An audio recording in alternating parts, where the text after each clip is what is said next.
In today's video, I'm going to teach you how to verify your domain in your HostGator customer portal.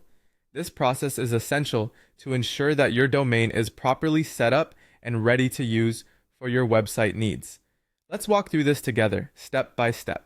First things first, you need to log into your HostGator customer portal. It's crucial to have your login details handy. If you've forgotten them, take a moment to reset your password through the Forgot Password option to avoid any disruptions. Once you've logged in and you're at the HostGator dashboard, you'll want to look for the Domains tab, or in some interfaces, this might be labeled as Manage Domains. This section is where all the magic happens in terms of managing your domain settings. Once you're in the domain management area, scroll through your list of domains to find the specific one you want to verify.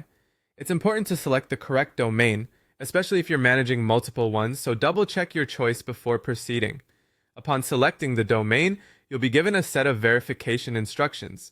This is a critical step, as it confirms your ownership and readiness to use the domain. The verification process could vary. Sometimes it's as simple as responding to a verification email sent to your registered account email address.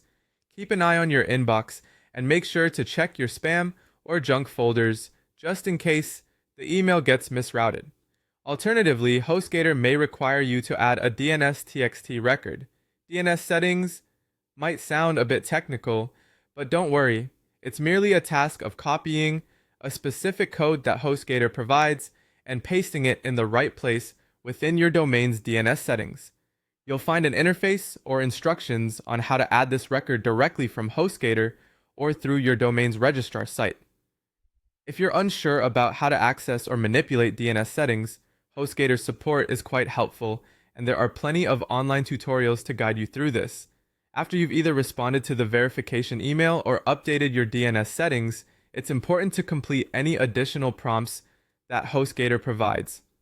Each confirmation process might differ slightly, so follow each instruction carefully to ensure everything is set up correctly. Lastly, double check that the domain status is marked as active in your account. This status confirms that all verification steps were successful and your domain is ready to be used without any issues. And there you have it, a verified domain in your HostGator customer portal. By following these instructions, you're all set to proceed with other tasks such as setting up your website or email services. Thanks for joining me today, and see you in the next video.